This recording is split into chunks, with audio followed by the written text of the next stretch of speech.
Hello students, this is a version of the lecture that I would have delivered on Monday concerning Mitchell's picture theory.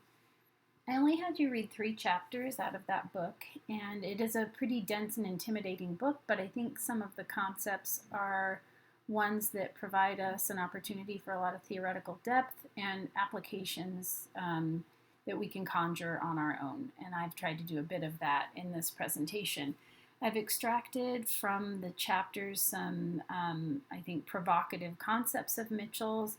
Obviously, he's interweaving in this book, which is now several decades old, references to many other important theorists from across disciplinary areas, semiotics, literary studies, art history, new media studies even, and I think the way that these are integrated have a particularly interesting inflection for the study of rhetoric, particularly visual rhetoric.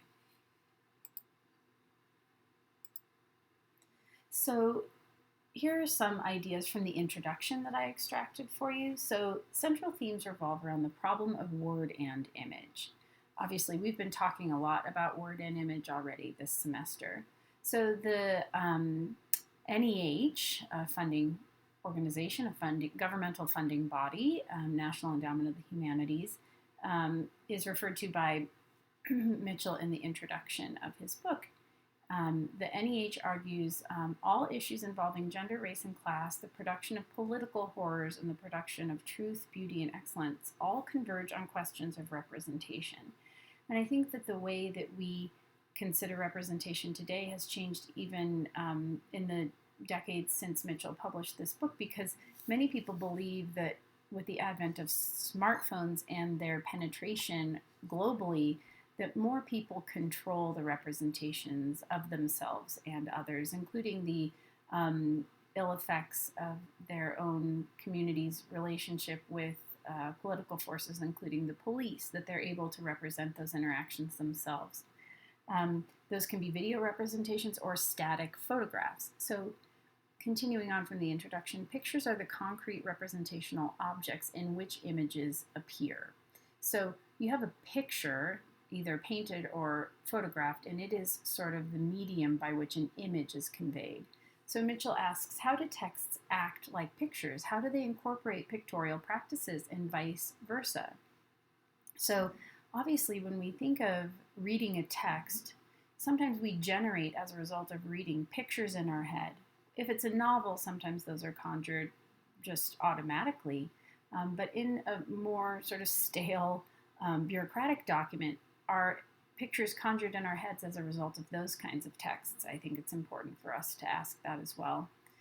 Mitchell believes that when pictorial practices are incorporated textually, those effects can be traced to issues of power, value, and human interest. I always use the example of bureaucratic documents because that's where my research lies, and those are obviously power and value laden. So a subtler question Mitchell asks is, how do we picture theory? Which means, how do we envision it? How do we think about some of the theoretical approaches that we use, whether in rhetoric or literary studies or technical and professional communication from our fields? So how do we picture it? And so he's really playing on the double entendre of that term. So Mitchell asks us, and I guess this is a question that is a few decades in the past but is still very relevant, as opposed to other kinds of turns, why are we experiencing this pictorial turn now? He refers to rich media experiences like the MTV era as perhaps the motivator for a kind of a pictorial turn, because people have been have grown up in that kind of context, and we think of digital natives today. Maybe this invokes a different kind of turn even in the 21st century, but the question is still germane. Why the pictorial turn now in theory, literary theory, rhetorical theory? In our era of video and cybernetic technology, he writes, the age of electronic reproduction have developed new forms of visual simulation and illusion had unprecedented powers. On the other hand, the fear of the image, the anxiety that the power of images may finally destroy even the creators and the manipulators, is as old as image making itself. It is a paradoxical moment in our culture totally dominated by images. And we know how afraid of images we are.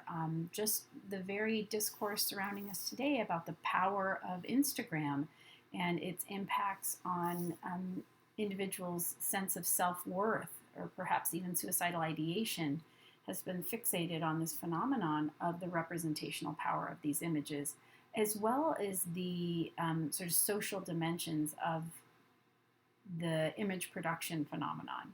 So we think of what visual literacy might be. And sometimes when we're teaching undergraduate students, we're trying to teach them a level of visual literacy, to be critical engagers with the way that images make argumentative or rhetorical statements in our lives. Sometimes we default to textual tendencies when we're talking about literacy. But Mitchell believes that this might not be appropriate. We might not be able to use the model of textuality entirely. And I have some images on the screen right now that make the media in which the image is produced absolutely obvious. The phone itself becomes part of the replicability of the representation of self, the electronic reproduction format. So he talks about the pictorial turn. So following Rorty, another theorist, what might be some of the new sets of problems we're facing now in terms of visual representation? So Mitchell writes, conventions and codes that underlie non-linguistic symbol systems, and more important, do not begin with the assumption that language is paradigmatic for meaning. So we've talked about linguistic symbol systems, meaning alphabetic text, that the assumption is that you read it and you're able to operate within that linguistic mode of communication. But what about discourses that are not reliant upon those kinds of symbol systems? So the assumption that language is paradigmatic for meaning is exploded by other symbolic systems that also convey meaning. He writes, taking iconology well beyond the comparative study of verbal and visual art and into the basic construction of the human subject as being constituted by both language and imaging allows us to ask how language distinguishes man from those associated with image only, the subhuman. This ancient division, even the science of images, matures, scars, and is continually reinforced.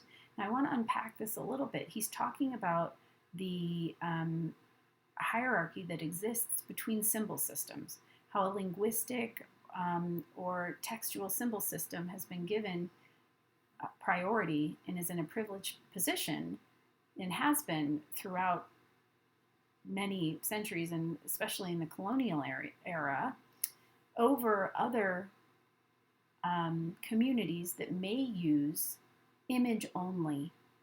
And so that hierarchy, obviously, he says, is very scarring, but it is continually reinforced. And we have to ask whether this is still reinforced. I mean, if you asked somebody whether they would prefer their child read a novel or consume sort of a cascade of images online, most people would answer that they would want the information conveyed through a textual means rather than information conveyed by image-oriented means to be the material that their child was consuming more regularly. It's because we give a privileged position to textual content. There's obviously all kinds of other reasons too, but we think that the apex of humanity is represented by textual output. Histories that are written down are given a privileged position in Euro-American culture versus ones that are pictorially depicted or orally delivered. So I did some other reading around this text in preparation for talking to you guys on Monday, and one of the things I read was a 2006 interview with Mitchell from visualstudies.com. In the interview, he says, the widest implication of the meta picture, which is something that he talks about in this book, is that pictures might themselves be sites of theoretical discourse, not merely passive objects awaiting explanation by some non-pictorial or iconoclastic master discourse. In relation to the domesticating tendencies of semiotics, for instance, with its taxonomies of signs and sign functions, I like to think of the image as the wild sign, the signifying entity that has the potential to explode signification and to open up the realm of nonsense, madness, randomness, anarchy, and even nature itself in the midst of the cultural labyrinth of second nature that human beings create around themselves. So symbolic systems are ways that we organize the chaos of life that surrounds us. And humans have always sought to define, demarcate, and structure what is an otherwise very abstract, mysterious, and chaotic world. That's what religions do. That's what governmental structures do. So what Mitchell is suggesting is that there are instances where images themselves explode these signifying systems. They defy the domesticating tendencies of semiotics. And when you look through the slide presentation outside of the context of this video, I want you to reread this paragraph in his own words and look at it really elementally and think about what it is that he's saying about the wild sign. So in the chapter on metapictures, he gives some examples, and I've included this one of the duck rabbit here on the screen. And in that same interview, he really breaks down the three kinds of metapictures that he's talking about in that chapter. First, a metapicture is a picture that explicitly reflects on or doubles itself. And he refers to, in this interview, to the Quaker Oats canister. I thought that a really good one actually was the old Land O'Lakes margarine or butter box. They don't, for obvious reasons, because of the sort of fetishized version of a Native American woman used on this box, they've moved away from this design. However, this was a very ubiquitous design for decades upon decades, and in it you have this woman holding a box of butter, so it refers to itself, it doubles itself. Second, and I don't have a depiction of this, is a picture that contains another picture of a different kind, and thus reframes or recontextualizes the inner picture as nested inside of a larger outer picture. He has examples of this in the chapter that you read. Third, is the picture that is framed not inside another picture, but within a discourse that reflects on it as an exemplar of picturality as such. This third meaning implies, of course, that any picture whatsoever, a simple line drawing of a face, a multi-stable image like the duck rabbit, which I have here, and Velázquez's Las Meninas, can become a metapicture, a picture that is used to reflect on the nature of pictures. And if you don't know this painting of Las Meninas, you should look at it. And really, I mean, this has been studied, I believe it's in Ways of Seeing even, as such an archetypal example of this kind of move, the self-reflection on the very nature of painting and representation itself. In the chapter Beyond Comparison, Mitchell begins by stating that metapictures reveal the inextricable weaving together of representation and discourse, the imbrication of visual and verbal experience. He asks, is the comparison between images and text merely contrived and thus pointless? I mean, these are just two categories, right? Images and text. Is this comparison pointless? Does it single out or dual out these two things brought together? Do we exclude other modes? I think particularly today, with the proliferation of rich media kinds of content, we might wonder whether this binary image text excludes other modes that might be brought into that conversation as well. So taking on this work, he says, is a material necessity. How so? And he brings up the example of William Blake, the poet, right? So late 18th century.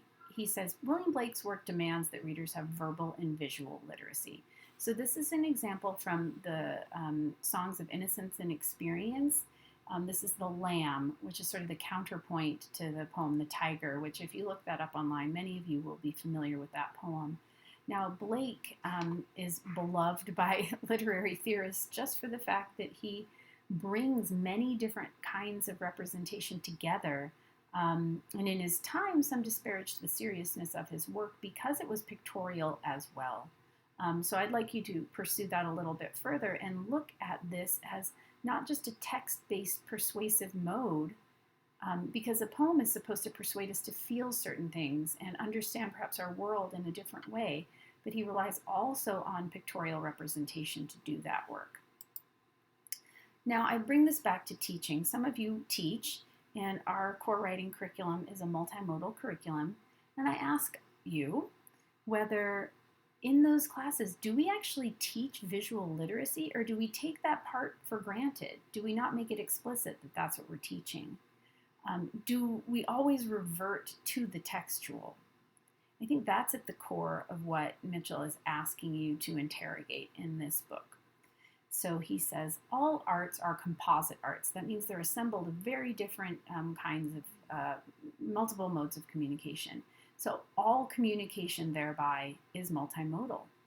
And he says, writing is the image text incarnate. So please dwell upon that very concept. What does that mean based on our sort of semiotic background that we've already built this semester?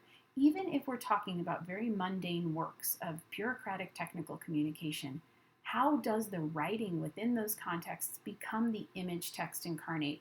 And what does it mean for us to theorize that so as to understand it perhaps more deeply in part of some sort of genealogy of persuasive communication? So there's this online textbook that is really interesting. It's called Writing with Images from 2006 by George Dillon. And in it, he talks about Mitchell. And so I wanted to read this to you at length because I think it brings together in a very clear way some of what is going on in that theoretical text. So Mitchell starts from a notion of image text as a level of meaning which is not medium specific, in which word and image mutually complement and reinforce each other, not necessarily by saying the same thing. In fact, I will add, sometimes they say very different things, and it's up to the reader to understand what those differences are. Mitchell disputes the modernist notion that each medium has its own unique mode of operation and is best pursued by avoiding doing the work appropriate to another medium. This radical separation of media, Mitchell argues, may have the effect of protecting the visual arts from being annexed to talk to verbal accounts of visual meaning, but it is not easy to find pure types anywhere in history, nor is it exactly clear how we can talk about writing without involving the visual. There are no pure media, Mitchell argues, in the sense that Clement Greenberg, among others, assumed. So modernism is the fall for Mitchell, with its tendency to look down on Blake's illustrated books on the high art side and Trudeau's Doonesbury, those are cartoons, are comic strips, on the side of more popular culture. Mitchell identifies a major theme of postmodern art, especially visual art. How and in what interesting ways can the two signifying systems be set in motion within a single work? So finally, the last thing I want to refer you to is this interview with it's not an interview, it's a review of Picture Theory by J. Hillis Miller, himself a very esteemed critic and theorist. So it's from Art Forum, and it's from '96 when the book was released. So if you read that, perhaps you'll find it interesting and help to elucidate some of the concepts in this book.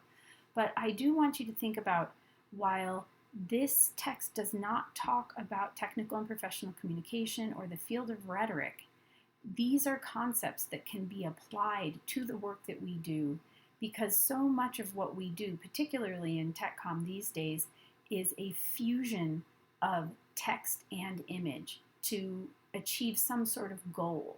So is it important for us to theorize those integrative moves, or is it unnecessary for us to spend the time problematizing how they do the work that they do?